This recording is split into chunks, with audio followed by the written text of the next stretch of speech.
Good morning, or good afternoon, or good evening to you. Regarding where you are. We have a huge number of participants today from all over the world. So I would like to welcome you all to our webinar today. I'm Nicholas Bornois, President of Capital Link, and I'm the organizer of today's webinar. Today's webinar is on a topic that is particularly interesting and important and timely. The topic today is the IMO presentation on the new carbon emission reduction measures for the world fleet. As you know, a couple of weeks ago, we had these new measures coming out, actually amendments, and we are very happy to have with us today Roel Henders. Roel is the acting head of air pollution and energy efficiency at the Marine Environment Division at the IMO. So he is the man, the expert who can share with us directly from the source what the IMO has come up with. And then we are going to have a Q&A. I have a number of questions to ask him. And of course, we welcome the questions coming from our participants. Again, I'm delighted that we have the opportunity to host this event today. It's very timely, very interesting. And Roel, thank you for joining us. The floor is yours. So let's go ahead with your presentation. Thank you very much for that introduction, Nicholas, and good morning, US, and good afternoon, Europe, and probably late at night, good evening to other parts of the world. I'm going to share my screen right now to put up the presentation that I prepared. I hope you can see it. So as Nicholas mentioned in his introduction, this presentation will focus on the outcomes of MEPC 75, the meeting that basically finished 2 weeks ago, and particularly the outcome of that session on greenhouse gas reduction measures and energy efficiency. But before starting with the outcomes of MEPC in terms of IMO's efforts to put in place a global regulatory framework to reduce GHG emissions from shipping, let me highlight the importance and of course the tremendous work that the organization IMO is doing together with member states, together with industry, on raising the awareness at a global level, at the highest level of the UN system, in relation to the well-being of seafarers around the world in the context of the ongoing pandemic. And I cannot stress enough that, of course, decarbonization is a priority for the organization, for IMO, but the well-being and the nomination of seafarers as key workers is of equal, if not of higher importance at this particular time. So in that context, we welcome a resolution that was adopted earlier this week by the UN, and we are committed to continue to raise awareness among our member states, among basically other UN agencies, about the importance and the well-being of seafarers. So with that, let me start by actually giving a bit of a context on what IMO, what the Marine Environment Protection Committee of IMO, the MEPC, is working on. And what we're working on right now, together with the member states, together with industry and other organizations, is actually to transpose or to put in place legal requirements in MARPOL Annex VI that are transposing what we have adopted 2 years ago in 2018, namely the IMO initial greenhouse gas strategy. And that the agreement of that strategy back in 2018 was really a landmark achievement of the organization and was welcomed by many member states, by other UN bodies, by industry, as a huge step forward in reducing GHG emissions from shipping and setting or paving the way, setting out how IMO is planning to do that. Now, after the adoption of this strategy, as I said, we are working on putting in place requirements, amendments to MARPOL Annex VI that put in place the different levels of ambitions that are set out in this strategy. So the strategy, of course, is a strategic document. And in that strategic documents, there are different levels of ambition, which are very important. And let me highlight 3 or basically 4 of those levels of ambitions to set the scene and to provide you the context of what we're working on these days. First of all, the requirement or the level of ambition focused on continuing to strengthen the energy efficiency design requirements for new build ships, the so-called EEDI. And MEPC 75 adopted amendments to MARPOL Annex VI that actually bring forward requirements in relation to the EEDI, and I'll come back to that in a second. The second level of ambition, and my presentation will focus mostly on that level of ambition, is related to the year 2030, and in particular or focused on reducing carbon intensity or transport work by at least 40% by 2030 compared to 2008. And 2008 is an important year because 2008 is the baseline year of the initial strategy and the year that basically the emission reductions are compared with.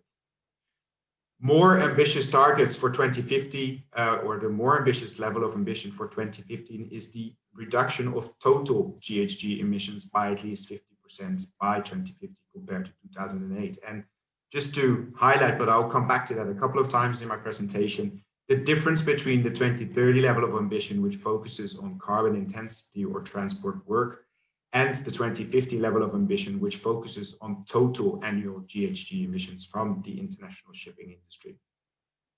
So with these specific levels of ambition, IMO is working towards phasing out greenhouse gases from the international shipping sector as soon as possible in this century. Now, as part of the context and as part of the explanation or kind of background to what MEPC is working on, just to recall that the initial strategy contains a list of so-called candidate greenhouse gas measures. And those candidate measures actually are split up in 3 batches: the short-term measures, mid-term measures, and long-term measures. And the strategy contains a number of examples of those measures, and we're currently working in particularly on the short-term measures. And I will zoom in on 3 of those measures, 3 of those short-term measures, namely the improvement of the existing EEDI requirements, the development of a short-term GHG reduction measure aimed at reducing carbon intensity, so aimed at achieving the 2030 level of ambition, as well as the establishment of an International Maritime Research and Development Board. Now, what's important to keep in mind is the timeline for these different candidate measures. And as I said, we're working currently on the short-term measures. And in accordance with the strategy, the timeline for finalization and agreement of those measures is between 2018, the start or the adoption year of the strategy, and 2023. So we're working perfectly within the timeline set out in the strategy. Coming then to MEPC 75 of 2 weeks ago, which was the first virtual session of the committee. It was an intense session. It was focused primarily on greenhouse gases. And we had an excellent, I would say, discussion on the different proposals on the table. Divergent views, of course, but the committee managed to actually, despite the complicated circumstances caused by COVID, to agree on quite a number of important elements. And those elements, first of all, is the adoption of amendments to MARPOL Annex VI on the early application of phase 3 of the EEDI. And I'm going to further elaborate on all of these outcomes of the committee later. The committee approved a package on the so-called goal-based short-term GHG reduction measures. And that package consists of both draft amendments to MARPOL Annex VI, so legal requirements, as well as the terms of reference for a so-called comprehensive impact assessment on states of that draft measure. The committee also approved IMO's 4th greenhouse gas study.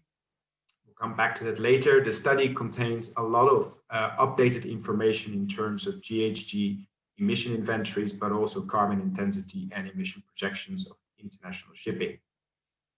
The committee had an initial consideration of the proposal for the IMRB, the industry proposal put forward, and also finally the committee adopted a specific resolution on so-called voluntary national action plans to reduce GHG emissions from international shipping. And those national action plans are voluntary, but they're very important actually to ensure that at a national level, the shipping industry works together, for instance, with the port industry on promoting decarbonization. And we know that real decarbonization of the industry requires a lot of infrastructure development, investments, particularly in ports. And that's why these national action plans, which also aimed at bringing different organizations, stakeholders at national level together, are so important. Again, a bit of context. I suppose many of you are familiar with the legal framework, IMO's global framework regulating air pollution and energy efficiency. But just to have a quick freshing up of the requirements laid down in the so-called Annex VI of MARPOL. That annex regulates atmospheric pollution as well as energy efficiency of ships. And following the ratification of Albania in the past weeks, we are actually now at 99 ratifications by states of that particular annex of MARPOL. And together, those 99 states represent about almost the total world tonnage. So we can easily say that almost all of the ships operating worldwide are subject to the requirements in MARPOL Annex VI. And we're very much looking forward to that 100th ratification of the annex, and who knows, we will have a nice party, a virtual party, or a prize for the country that will ratify the annex as the 100th state. MARPOL Annex VI contains binding requirements, but with some differentiation in their applicability depending on the ship type and the ship size. And we'll come back to that later in relation to the short-term, the new short-term measure. Chapter 3 of Annex 6 regulates air pollution. The global sulfur cap, or IMO 2020, which entered into force on the 1st of January of this year, as well as NOx emissions, so the different tiers for regulating NOx emissions are covered by Chapter 3, while Chapter 4 regulates energy efficiency of ships. So the already existing requirements in Chapter 4 consist, for instance, of the EEDI, the SEMP, as well as the data collection system. And the amendments that have been adopted at MEPC 75 that I will present in this presentation are mostly amendments to Chapter 4. Coming then to the first set or the first agreement of the committee, namely the adoption of amendments to MARPOL Annex VI. And those amendments are particularly focused on what we call the early application of phase 3 of the EEDI for a selected number of ship types. And the EEDI requirements, or the different phases, have applied to new build ships only, and particularly to new build ships in a specific time period. Phase 3 of the EEDI requirements was supposed to enter into force on 1st of January 2025, but the amendments that have now been adopted require actually those more stringent energy efficiency design requirements that were destined to take effect in 2025 already to be applied as of 2022. And then that way we bring forward those requirements for certain ship types in order to kind of accelerate the energy efficiency design requirements for those ships. The amendments on the EEDI will enter into force on the 1st of April 2022, which is 6 months after the adoption by MEPC 2 weeks ago, and that is in accordance with the requirements of MARPOL Annex 6. Let me then come to the goal-based, or the so-called goal-based short-term GHG reduction measure. And let's say the amendments of that jointly consist, or that jointly form this goal-based short-term reduction measure, is it's quite a complex set of amendments to MARPOL Annex VI, and I'll go through it, and I hope to make it as clear as possible. But it was let's say, a complicated legal framework or a complicated legal text to negotiate, but following the huge effort of member states of industry to work together on this package of amendments and to make sure that it could be approved by MEPC 75 this year in order to stick with the timelines set out in the initial strategy, has been a great achievement. The amendments have been approved by MEPC 75, and in accordance with the normal process for adoption of amendments to MARPOL Annex VI, those amendments would now have to be adopted by the next session of the committee, which will take place in June next year. And if everything goes well, which we of course assume, they can enter into force in 2023, again, 16 months after their adoption. As I mentioned at the beginning of my presentation, what is important is that these amendments have been approved as a package together with the terms of reference for a comprehensive impact assessment of possible impacts on states of the draft measure, so of the amendments. And that impact assessment is something that we will now commence. So we will start working on that together with different stakeholders, together with a steering committee of member states.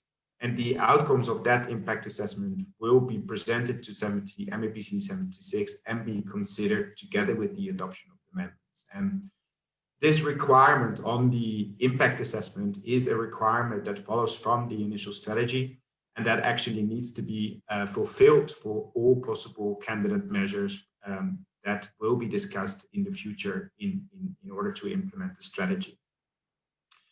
Now, I want to stress that the amendments that were approved by MEPC are particularly aimed at achieving the 2030 level of ambition set out in the strategy. And as I mentioned, that 2030 level of ambition focus specifically on reducing carbon intensity or transport work of ships, so their energy efficiency, their energy performance. So as such, the level of ambition and the measure, so the amendments, are not designed to put an absolute reduction or a target on total GHG emission reduction of shipping. The initial strategy doesn't set that goal out for 2030, but mostly for 2050. So the amendments focus on reducing carbon intensity, and I'll come back to that later. What is important is that the short-term measure is a goal-based measure. It consists of both a technical and an operational approach to achieve carbon intensity reduction, and it leaves flexibility to ship owners to achieve that. A bit of context again, and before coming to the legal requirements and setting out or making the link with what is in the strategy and using some data, recent data as approved and as presented in the 4th IMO Greenhouse Gas study. So I mentioned that the 2030 level of ambition is focused on carbon intensity reduction compared to the 2008 levels of carbon intensity of the world fleet.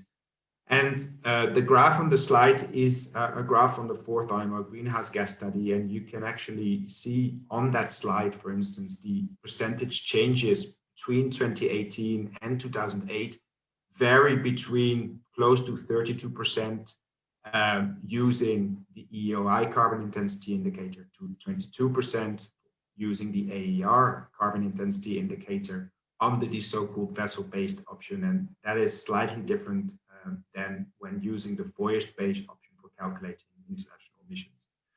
Now, these percentages are important because, as I mentioned, the measure that was approved is actually designed to bridge the gap between these figures, so the 2008 figures, and the improvement that have already been achieved since 2008, and what is remaining, what still needs to be done until 2030. So coming then to the legal requirements of the amendments, as I mentioned, the requirements consist of both a technical and an operational approach. And the goal and the functional requirements that are now or that are needed to achieve that target are set out in the new amendments to MARPOL Annex VI. It's important to keep in mind that these amendments apply to existing ships, so to all ships, depending on their type and on their ship size. So compared to the EEDI requirements that apply only to new builds, this measure is designed to capture the entire existing fleet. The goal-based approach leaves flexibility to ship owners and operators, so they can choose on different compliance measures to achieve the reduction percentages. And looking then at the technical requirements and the technical approach, which consists mostly of the so-called EEXI, and I'll come back to that in a second. And that EEXI, that technical approach, will need to be combined with a mandatory reduction of operational emissions. And that mandatory reduction will be expressed in a so-called carbon intensity performance, which needs to be annually verified and which needs to be reduced between the entry into force of the amendments and 2030. The existing Ship Energy Efficiency Management Plan, or the SEMP, which already is inscribed in Chapter 4 of MARPOL Annex VI, will be enhanced in order to be used as an effective tool for these goal-based measures and having a concrete management plan for ships to measure their performance and to set out how they're going to achieve the carbon intensity reduction. So looking at the EEXI, so the EEXI is based or largely actually mirrors the EEDI values, the reduction values of the EEDI for the year 2022. And the year 2022, as I mentioned before, following the adoption of the recent amendments actually means that for certain ship types, 2022 reference reduction factors are those laid down in phase 2, and for other ship types, the reduction factors laid down in phase 3. The attained EEXI is what a ship can, based on its energy performance and based on the technical measures that it takes, can be achieved, can be attained. And that attained EEXI needs to be below the required EEXI, which is the maximum value that can be, or that is actually the maximum value that is applicable for individual ships. Now, the certification of the EEXI is a one-off certification, and that needs to take place at the first annual intermediate or the renewal IPPP survey after the entry into force of the amendments, which is, if everything goes well, the 1st of January 2023. And that certification or the calculation of the attained EEXI and the comparison with the required EEXI will be done based on an EEXI technical file. The most likely means to achieve these EEXI reduction values is through so-called engine or shaft power limitation. But of course, other technical means are also possible. And as the measure is a goal-based approach, it is up to the ship owners to decide how to achieve these technical or the EEXI, attained EEXI. And this is basically what the amendments look like, just a snapshot. And as you can see, it's very similar to the already existing requirements in MARPOL Annex VI on the EEDI. And the reduction factors, as I mentioned, are largely similar to those for the year 2022 under the different, for the different ship types in the EEDI.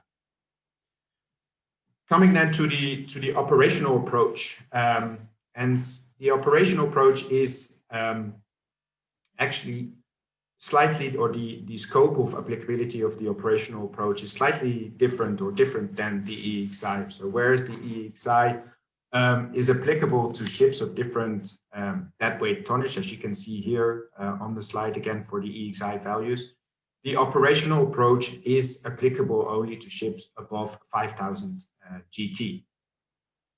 Under the operational approach, ships are required to achieve a operational energy efficiency, the so-called required CII. And that CII is laid down, or will be laid down, this is work that still needs to be done, in accordance with a so-called carbon intensity indicator reduction factor. And that reduction factor is based on basically the gap in terms of carbon intensity that needs to be bridged between the year 2023 and the year 2030. That carbon intensity or the operational energy efficiency of the ship will be expressed by a so-called carbon intensity indicator. Now, the text or the legal amendments, the amendments to MARPOL Annex VI that have been approved, do not spell out what kind of carbon intensity indicator needs to be used. And a correspondence group that has been established by MEPC 75 will look into the carbon intensity indicators that need to be used. What is clear, though, is that the already existing IMO data collection system, so the system that applies again to ships over 5,000 GT and requires those ships to actually collect and report their total fuel consumption to IMO, is the very likely or the most prominent means to calculate the carbon intensity indicator. Based on the energy efficiency performance, ships will be rated against specific reference lines, and those reference lines, they set out again the curve between the 2023 levels and the 2030 levels that need to be achieved for different ship types and different ship sizes.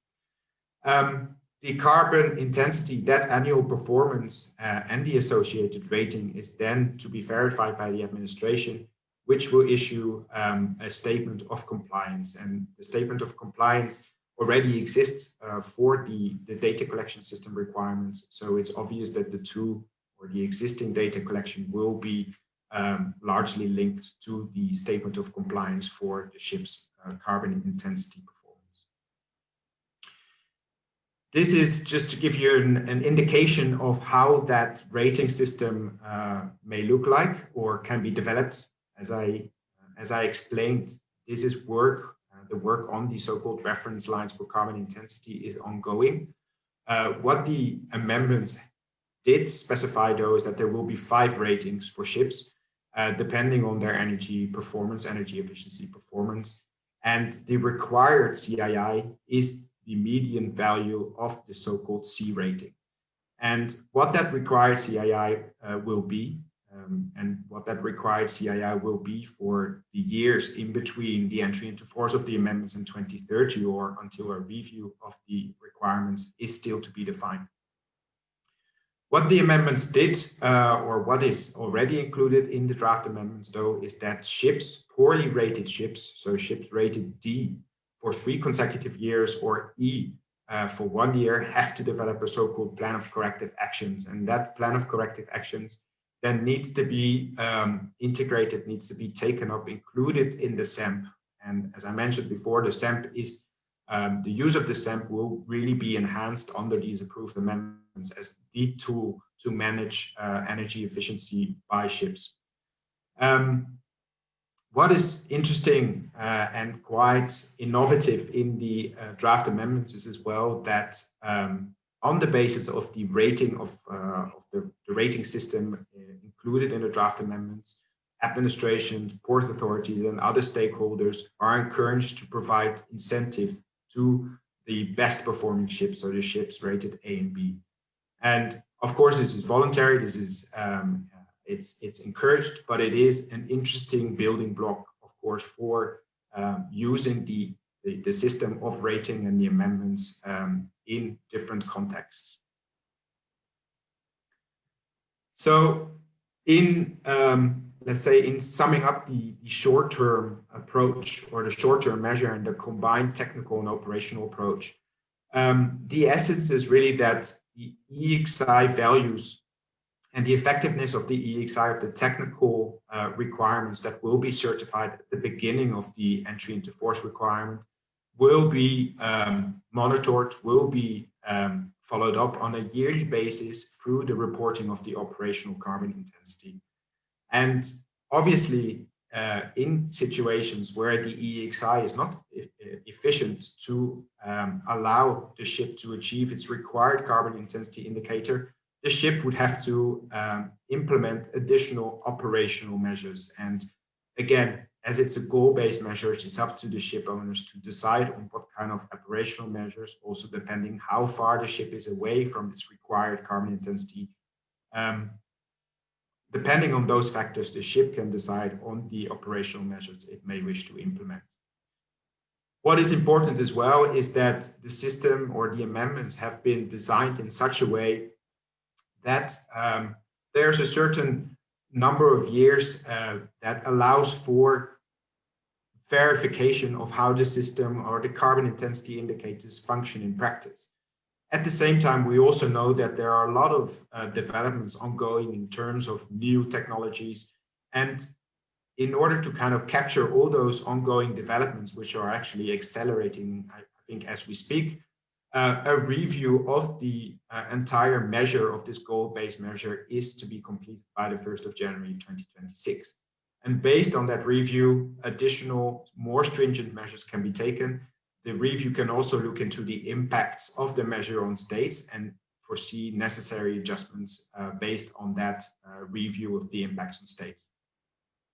But what is important is that with the approval of the draft amendments, the organization, IMO, is perfectly in line with the implementation of the 2030 or with the implementation of candidate measures that are aimed at achieving the 2030 level of ambition set out in the initial strategy. So we're working truthfully in line with what's set out in the strategy, meaning achieving 40% carbon intensity reduction by 2030 compared to 2008. Let me then go briefly to the other outcomes, the main outcomes of MEPC, and particularly the approval of the 4th IMO Greenhouse Gas Study. And maybe, I hope many of you have seen the study and have looked into the figures. It contains a lot of very relevant data which will guide our future discussions on candidate measures. And the study includes, like previous IMO greenhouse gas studies, the so-called GHG emission inventories for the period 2012 to 2018 for the various greenhouse gases, of course, CO2 being the most prominent greenhouse gas. The study found that the year 2018, so the last year of this that was subject to the study, or that was covered by the study, that the total amount of CO2 emissions or CO2 equivalent emissions from the global shipping industry, so both international and domestic shipping, is 1,056 million tons. And that is actually an increase compared to 2012. So on the basis of that increase, you can also see, or the study found, that the share of shipping in terms of global CO2 emissions has also slightly gone up compared to 2012 from 2.76% to 2.89%.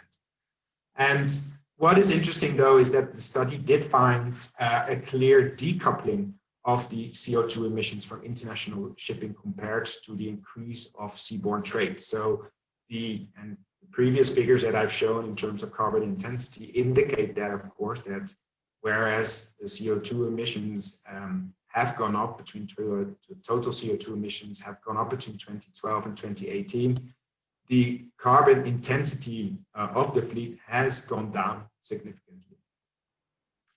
If we look at the absolute emissions, CO2 equivalent emissions from international shipping, so the part that is covered by the initial strategy, we can see that based on the voyage-based approach, there is a reduction from 2008 emissions from 794 million tons to 755 million tons. So compared to the baseline of the initial strategy, emissions are going down, but we're far away, of course, from the 2050 level of emissions set out in the strategy, which is a 50% reduction of total GHG emissions.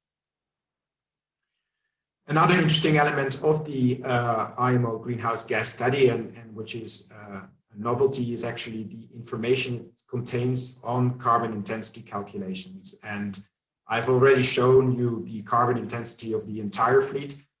This slide gives a bit more of a breakdown in terms of ship types. And of course, this breakdown will, to a large extent, together with the information contained in IMO's data collection system, set out the additional efforts that need to be done by the different ship types in order to achieve the 2030 level of ambition. And you can see that depending on the carbon intensity indicator that's being used to calculate energy efficiency, there is quite a bit of a difference. It's also obvious that some of these ship types have made more progress in terms of carbon intensity reduction than others. So that would logically mean that those ship types would have to do more in the period up to 2030.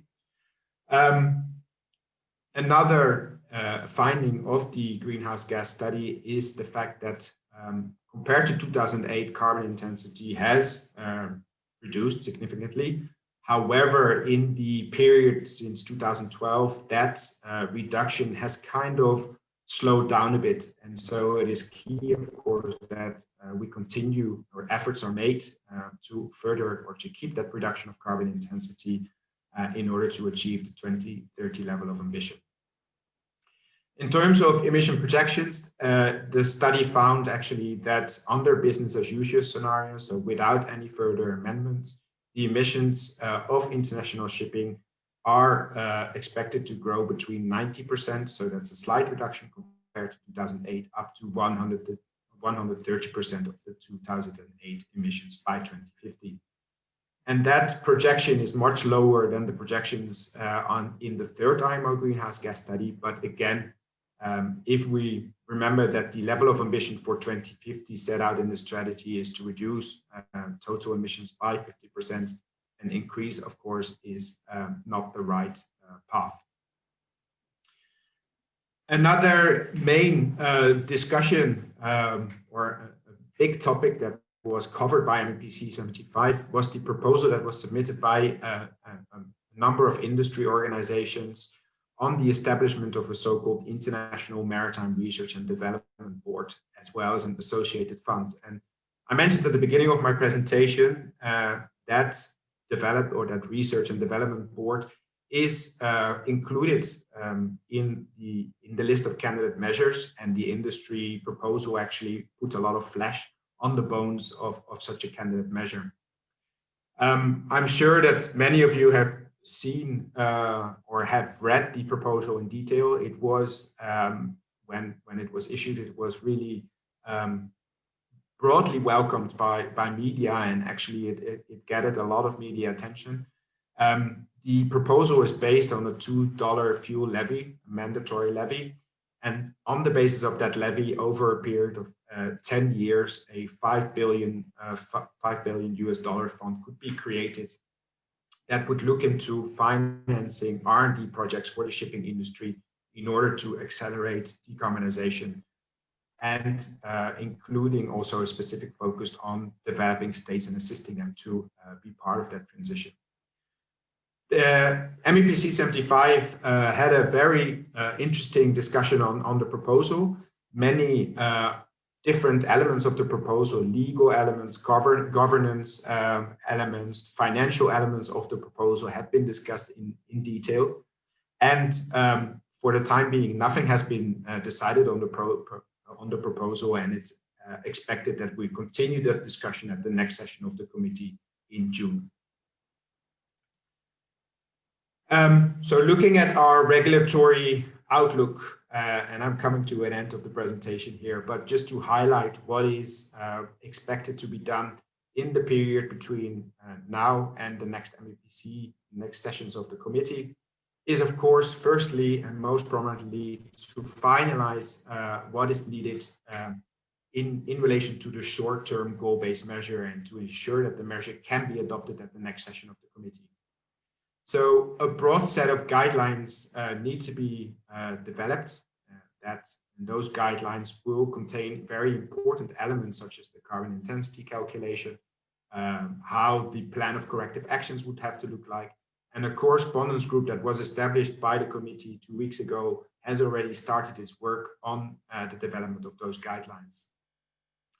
That draft set of guidelines will then be discussed at the 8th Intersessional Working Group of Greenhouse Gases, which will take place in May. And that group has proved to be very useful and actually crucial in making progress on these amendments. And we had sessions of the group earlier this year, and the amount of work that was done by the group was impressive and actually ensured that the committee could approve the set of amendments. As well, or what is important as well, is the establishment of the steering committee, and that steering committee, consisting of member states, will have the important task to oversee the development of the comprehensive impact assessment of the draft amendments. And again, that work needs to be done in a very relatively short period of time, because the outcomes of the impact assessment need to be presented to MEPC 76. What is important as well is that we make progress, or that we continue the consideration of proposals that have been submitted already to IMO in relation to the so-called life cycle assessment, or the, let's say, the carbon intensity guidelines of different alternative fuels. And that is a very important discussion. It's a discussion that focuses on what is the overall carbon footprint of alternative fuels, such as LNG, methane, but also other potential alternative fuels, and whether that carbon footprint will have to be assessed, for instance, from a so-called tank to propeller approach, or whether it would have to be seen in a much broader approach, meaning from well to wake. So that discussion had been put on hold because of the COVID and the reduced meeting time. But we actually foresee this to be picked up again soon in 2021. What is important as well, and what came out of the discussion during MEPC 2 weeks ago, is that many member states, as well as organizations, are very keen on initiating discussions as soon as possible on the so-called mid and long-term greenhouse gas reduction measures that are identified in the strategy. Equally, a number of member states highlighted the importance to start discussing the revision of the strategy. As the name of the strategy already says, it's an initial strategy. The strategy itself foresees that it should be foreseen, or that it should be revised by 2023, and member states are keen on starting that discussion. Another important element that will come back at the next session of the committee is on so-called working arrangements. Those of you that may have participated in the last MEPC sessions probably noted that greenhouse gas discussions are taking a lot of time, and there is some consideration needed on how to structure the work of IMO and of MEPC in that regard. And I know that there are probably questions about so-called market-based measures. So the market-based measures to reduce greenhouse gas emissions from shipping are identified in this strategy, in the initial strategy, as a possible mid-term measure. We haven't seen any concrete proposals on that yet, but we do anticipate, based also on certain industry initiatives, that concrete proposals putting for instance, a price on carbon emissions will be submitted for consideration by IMO to a next session of the committee. And this is my last slide. Of course, IMO is the global regulator for the global shipping industry. And as you have seen in my previous slide, in my presentation, we're working hard to put in place a truly global regulatory framework aimed at reducing GHG emissions from shipping. But in parallel, we are really increasing also efforts that are basically supporting countries, the industry, in order to make that transition to real GHG reduction. And we have set up a particular new initiative, which is called FinSmart. And under that initiative, we have brought together private development banks in order to work closely together on developing strategic partnerships to find and to put in place new financial instruments that can support the industry, as well as developing countries to transition to clean, carbon-free shipping.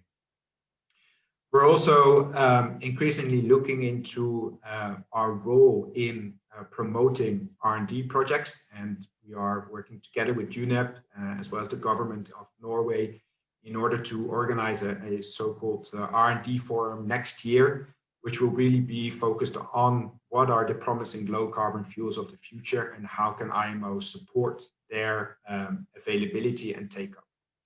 And finally, but definitely not the least important, and especially for IMO, this is of crucial importance as we are a UN organization that represents all of the member states around the world. It is important that we ensure that in all of our discussions on the transition to carbon neutral shipping, all of our member states are equally involved. And that means that we are also stepping up our technical cooperation efforts in order to particularly assist developing countries, small island developing states, the least developed countries, in being part of this global transition of the industry. And we have we already had a number of major projects that assist countries, and these projects, the number of projects is continuously expanding. So we're very happy with those efforts as well, and grateful to member states that support IMO in that particular endeavor. So, and with that, I finished my presentation. I would like to thank you very much, Nicholas, Capital Link, for giving us this opportunity to bring everyone up to speed and to put in a nutshell, to expand in a nutshell on a complex legal system that we will continue to work on in the next months and the next sessions of MEPC. So thank you very much. Roel, thank you very much for a very insightful presentation. And now we are going in, I think you can stop sharing your screen now if you want. Yeah. So now we can go into the Q&A. And two things to say. Number one, thank you, great presentation, a lot of tremendous material, a lot of detail. Number two, judging from the attendance we have, you are a very popular man today. And number three, I hope that our delegates, our attendees, have brought with them lunch or dinner, because judging on the avalanche of questions we have, I think we're going to be here for some time. And I think the part of the value of this is the Q&A. So if you allow me, I would like to start with a few broad-based questions and then go into more technical aspects of the presentation that you made. So starting on the broad level, we have the approval phase, and then we have the adoption phase. So right now we have the first phase of the approval of these proposed amendments, and they will come for final adoption in June. So two things to ask you here. Number one, what is the committee going to be working in the meantime between the two sessions? And number two, based on practice, I have the expectation that based on past practice, we can have the expectation that what will be adopted in June will be basically what has been approved right now. Thanks, Nicholas, for that question. Yes, the normal procedure for amendments to MARPOL Annex VI consists actually of a two-step approach. So the initial approval of the amendments, after which the amendments are circulated by the Secretariat to the parties of the convention. And then those amendments can be adopted by the next session of the committee. We know that, and I highlighted that in my presentation, that a lot of work still needs to be done. Some of the details of the measure need to be laid out in technical guidelines. A correspondence group has been established that, again, is a normal practice of IMO, that a specific correspondence group will work on the development of technical guidelines, and they have already started their work. And their workload is considerable. So they'll have to finalize guidelines on the EEDI, so the technical approach. They'll have to finalize a series of guidelines on the operational approach, and particularly on developing those reference lines for the carbon intensity reduction for different ship types, ship sizes. They'll have to develop guidelines on that rating system, which is so prominently part of the amendments. as well as on the corrective action plans and the SAM. So they're working on that in parallel. And let me just say that interested organizations, member states can, of course, join the correspondence group to be part of that technical work. In parallel, we'll have to carry out the impact assessment. So the assessment of possible impacts of these amendments on countries. So we'll have to identify whether the measure may have an impact on certain trades, on certain export markets of countries, on the fleet of certain countries. And that work has or will start soon and will be overseen by a steering committee. So that is the work that needs to be done in what we call the intersessional period. To come back to your second question, we of course hope that with that work, the amendments can be adopted largely in the way that they have been approved. Normally at the adoption phase of amendments, there shouldn't be major changes to the legal text, and certainly certain tweaks can be made, but we expect generally that the text is robust and solid together with the package, meaning the set of guidelines in the impact assessment. Thank you. So another thing that another question that I have, and I think this is on the mind of a lot of people in the industry, in various conferences we have held, we have been hearing the same concern and comments from ship owners. The need for uniform global regulatory framework. And clearly the IMO is the global regulatory organization. At the same time, we have the European Union with its own proposals. The industry seems to be concerned about the regionalization of regulatory initiatives. So if I can ask you, what is your take on this, and how can we reach the point of having a uniform global regulatory guideline? Yeah.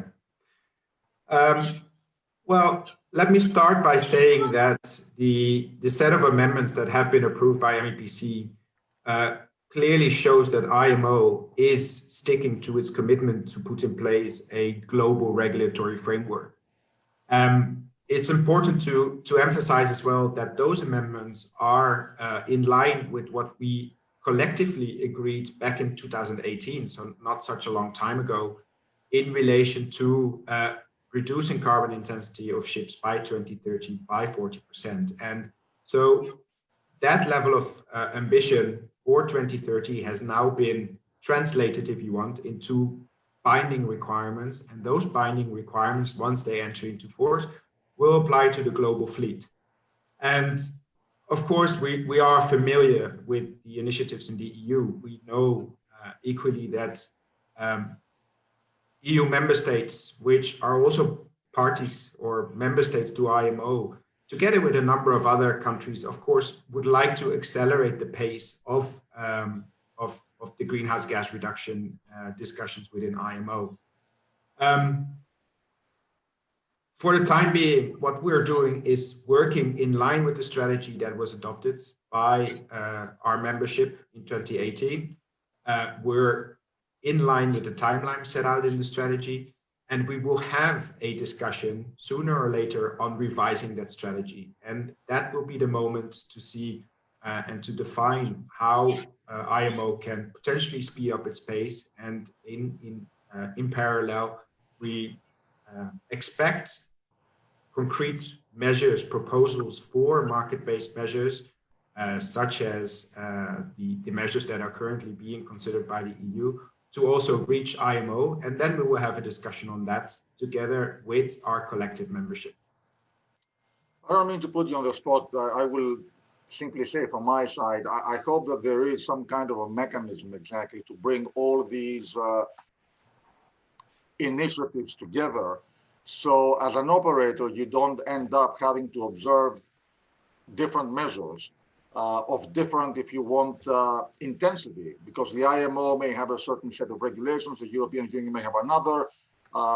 So I hope that there is a mechanism to eventually converge everything. Anyway, I don't want to put you on the spot because I understand. So But in line with this, we have seen several other initiatives, Poseidon principles, right ship has its own ratings, the charters now have their own initiatives. So very well meant initiatives, but again, a plurality of guidelines. And if I'm an owner, I mean, this is a really a labyrinth of guidelines and regulations to observe. So how can we put everything together? Well, the short answer is that's exactly what we've been trying to do by working on developing this set of amendments. And the set of amendments are amendments to an instrument, MARPOL Annex VI, which has been ratified by almost 100 states and covers almost the entire world fleet. So in that way, it ensures that initiatives, voluntary initiatives that exist in parts of the world can actually be maybe replaced or can be form part or have guided actually those discussions in IMO. And I think some of the examples that you just mentioned are voluntary examples. MARPOL Annex VI and the amendments, they will provide a binding regulatory framework that covers the entire fleet. So that is, of course, the strength, I think, of these amendments. And what is new and what is innovative and what I think is promising for future discussions within IMO is that concepts that didn't exist at all in MARPOL Annex VI, such as carbon intensity calculations, the rating system, are now actually brought into a legal text. And those concepts can then be used by external stakeholders for additional initiatives. They can be used by charters, they can be used by financial institutions, banks, insurance companies, ports, to promote the uptake of the most efficient ships. So I think, you know, we can be proud of what has been agreed under very difficult circumstances caused by COVID. And of course, we know that the system is a first step and that more decarbonization, more discussions on decarbonization will be needed. But this is an important first step, and that has brought incorporated important concepts into legal requirements. By the way, as I'm sure you know, a large part of the industry has been advocating slow steaming as a measure to achieve carbon emission reductions. And I understand that part of the industry would like that to be a mandatory versus voluntary, adoption. So how does slow steaming fit into the current measures that you have proposed? Yeah. So the measure consists of operational and a technical approach with an overall goal. And that goal is the 40% carbon intensity reduction. Throughout the discussions, I think it was or it became clear that many member states favored a flexible approach, allowing individual ships operators to select the measure that is most promising or most rewarding or easiest, cheapest to implement for them. And slow steaming can be one of those measures. There is no such requirement that slow steaming will have to be part of the mix of measures. It can be. It depends also how far a certain ship is away from its required carbon intensity indicator and whether it needs to do a lot in terms of operational improvement or not. We've seen various documents being submitted to IMO, highlighting both the advantages as well as the disadvantages of slow steaming. And so it will be up to the individual ship and operator to decide on whether it wishes to implement slow steaming as part of its measure package of measures. So that's the last question I will ask you on a broad base on the concept, and then we'll go into some more detailed questions on the methods themselves. Right. I have read in the papers that your recent proposals have been met with criticism from a number of organizations. What has been the criticism, and why? And you can share with us your. Yeah. So I think the criticism is kind of twofold.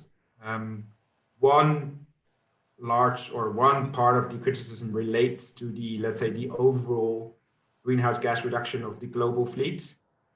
The other part of the criticism relates mostly to kind of enforcement and penalties of the measure. Now, to just elaborate on that first point of criticism, as I mentioned a couple of times in the presentation, and particularly referring back to what was agreed in 2018 in the initial IMO strategy, and again, that strategy was adopted collectively by the IMO membership. And what that strategy sets out for 2030 is achieving a 40% carbon intensity reduction. And I tried to explain in my presentation that carbon intensity reduction is not similar to reducing, or does not equals absolute greenhouse gas emission reduction of the global fleet. Compare it with having a very efficient car, energy efficiency car, but driving many miles, many kilometers on an annual basis. You still have quite a big carbon footprint if you travel a lot and if you cover a lot of distance throughout a year, compared to maybe a poorly or an inefficient car that sits in your garage most of the year.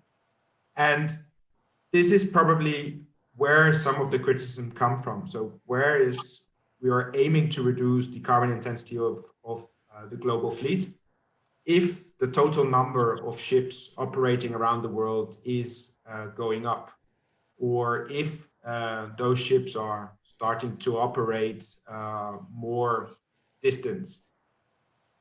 It may imply that the total greenhouse gas reduction is not that big.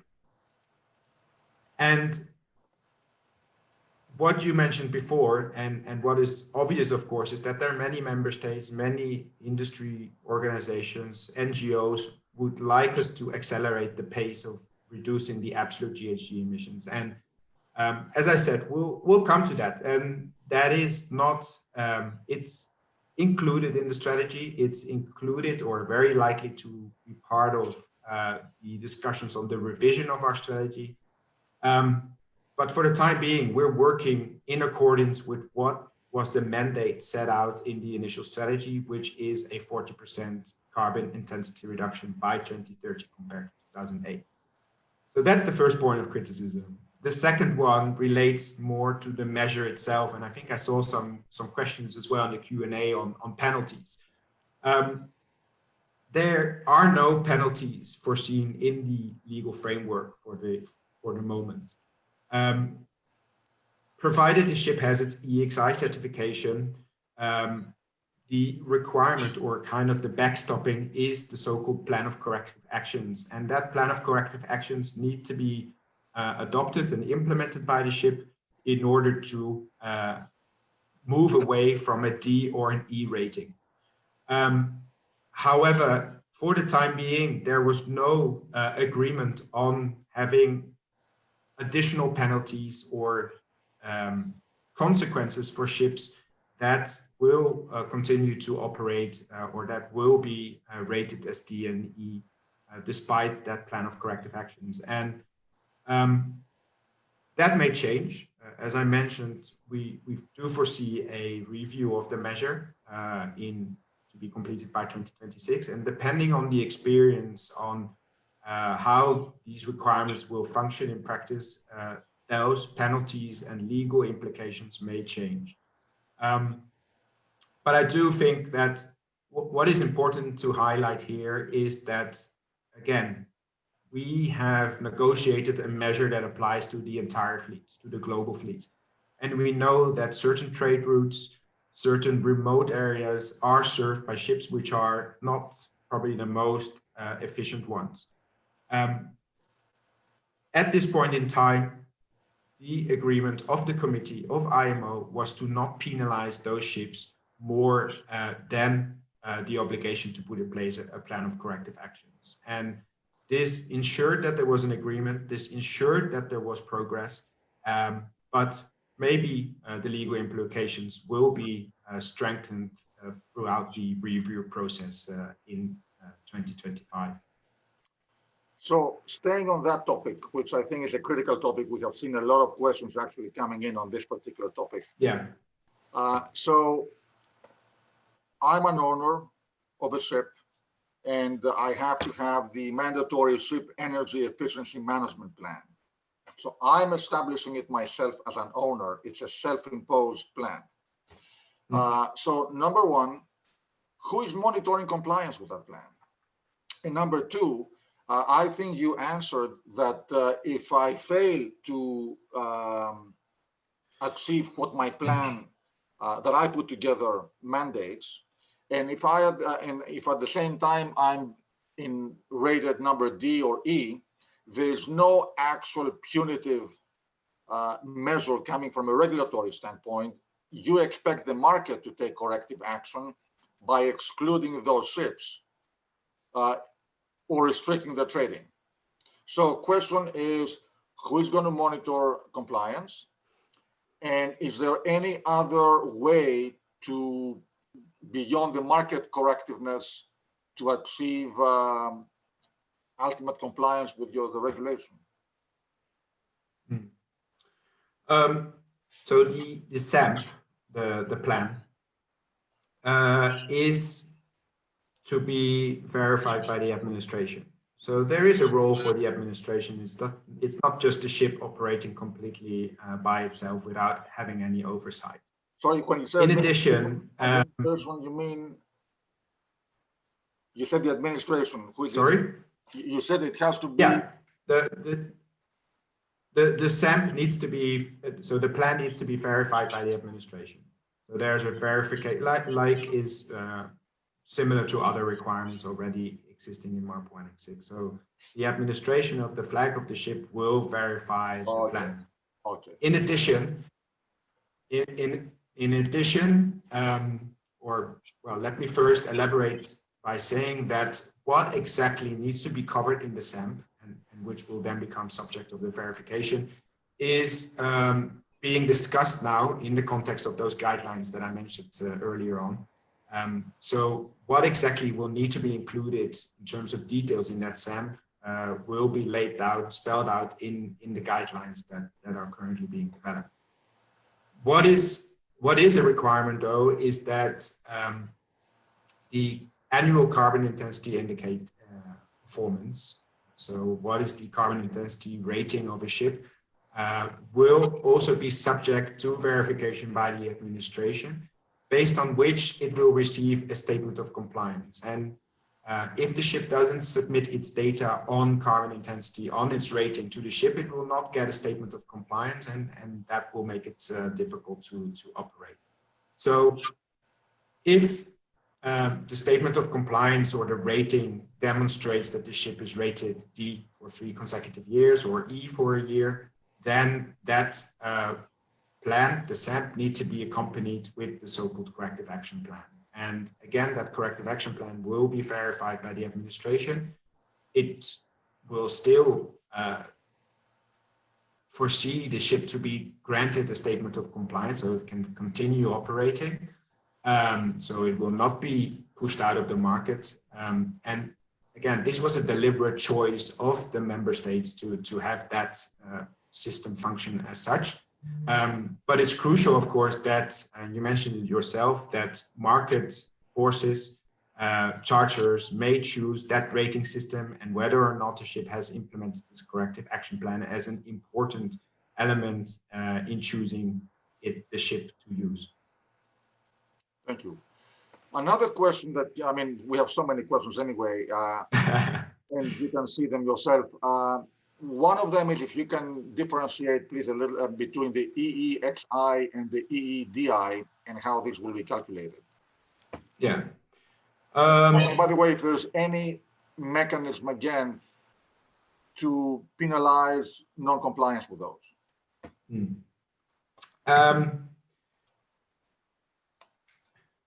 I mean, this can be a very long explanation. It can be rather brief. The EEXI is similar to the EEDI. So the difference is that the EEDI in its current form and shape, and the different calculation or the methodologies to calculate the EEDI values or the reference line apply to new built ships. The EEXI is actually making those existing requirements for new build ships mandatory for existing ships.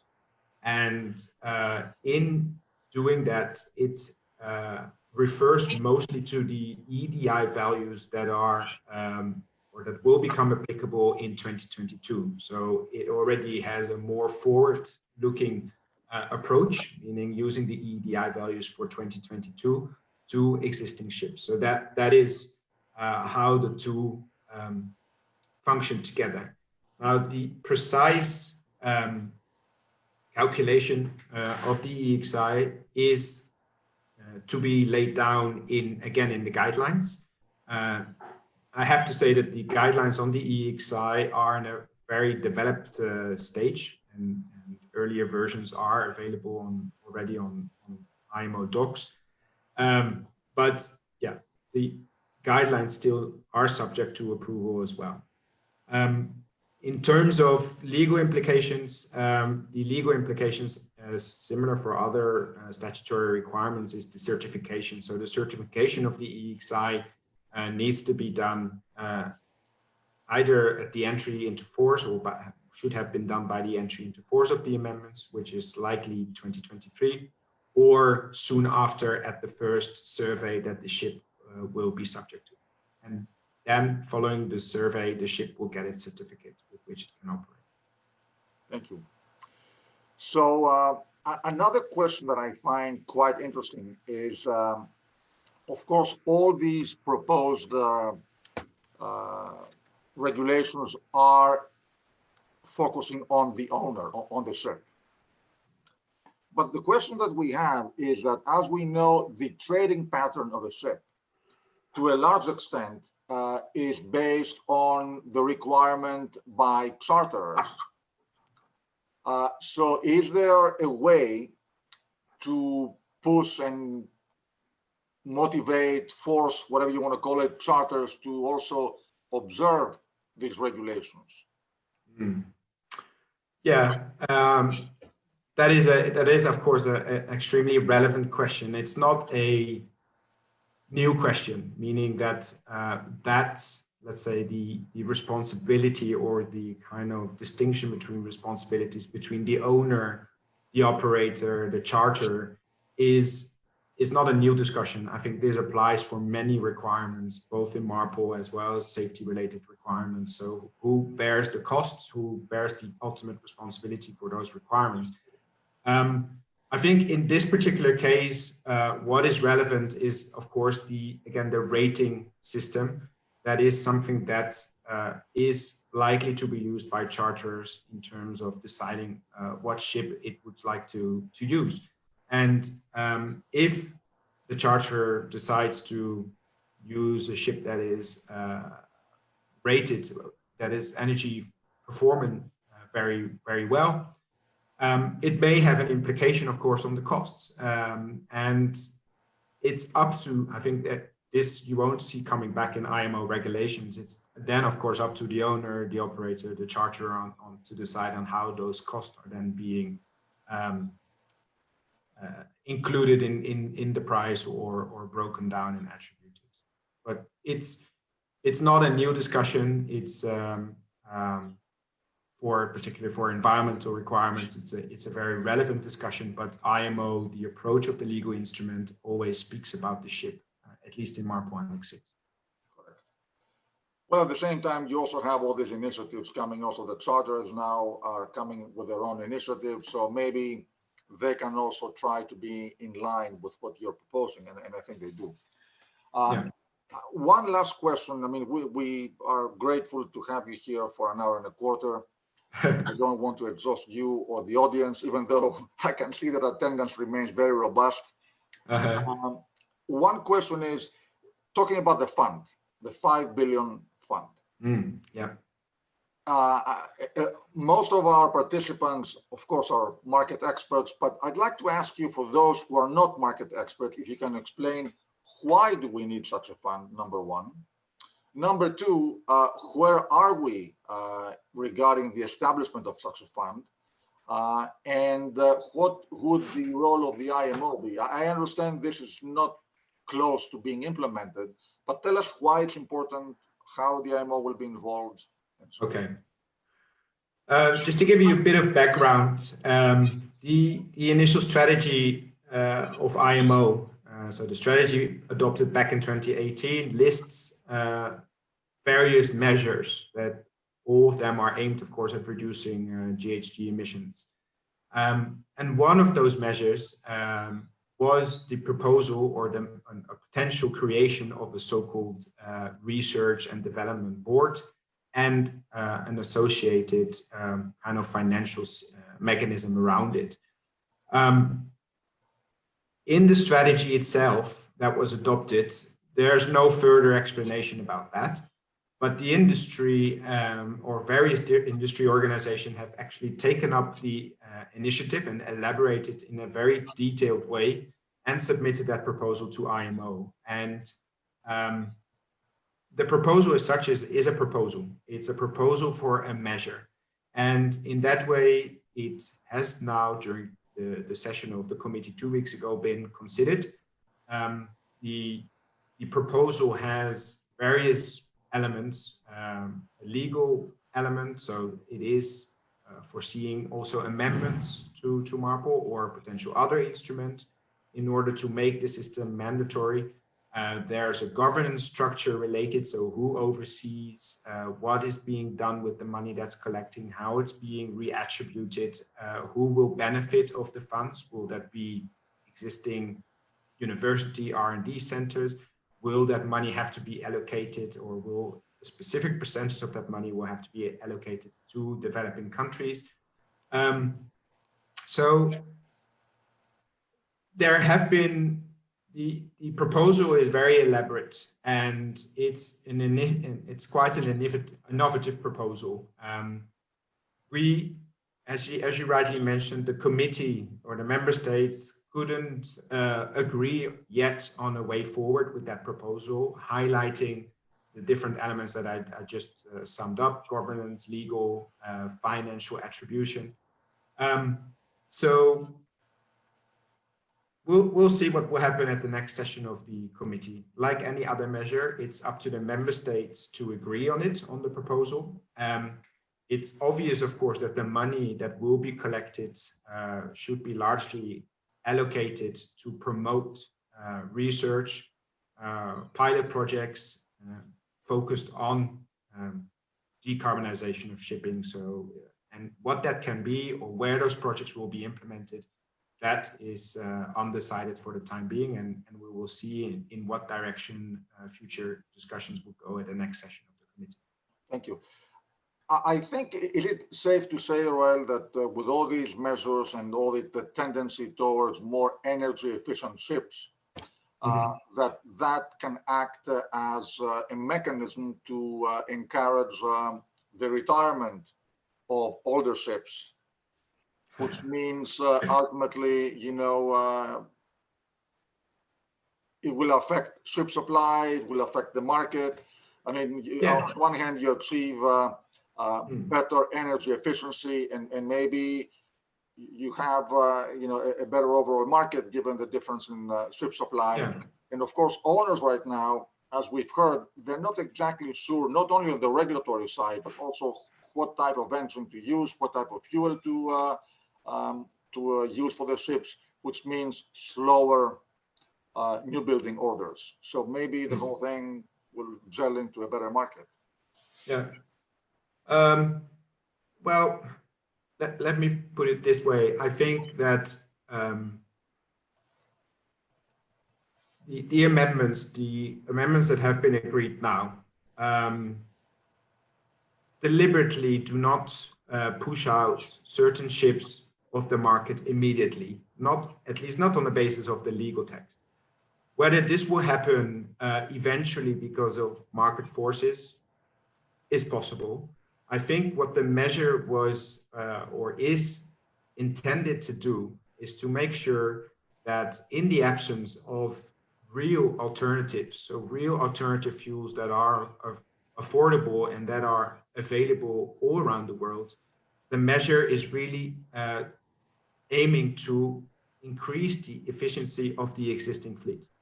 And in that way, and I think it's obvious that the existing fleet will still be, for a large part, operating, ensuring trade worldwide up to 2030 and after that. And so the crucial, I think, part of the amendments is that that fleet that will continue to operate will operate in the most efficient way possible. And then, depending on where the ship will operate, depending on its competitors in a certain area, it may mean that ships will be phased out, but it's not as such the objective of the amendments, but may eventually be something that may occur because of a combination of market forces and maybe the availability of alternative fuels in a hopefully short period. Well, look, we have taken great benefit from your wisdom and your insight and all the information you shared with us. It is an hour and 20 minutes that we're together. I would like to thank you very much for really a great presentation. I don't know if there's any closing statement you'd like to make before we wrap up. No, I wish to thank you for the opportunity and, of course, for the great interest by the participation. And as I said, I think we have a lot of work to do in order to finalize the measure by MEPC 76. And we invite, of course, everyone to join that effort in order to make sure that we achieve the adoption of the amendments by MEPC 76 in June next year. So, thanks for that. Thank you again very much. Have everybody a great rest of the day, and I hope to have you with us soon again. Again, tremendous thanks for a great discussion. Thank you. Thanks to everyone. Thank you. Bye-bye.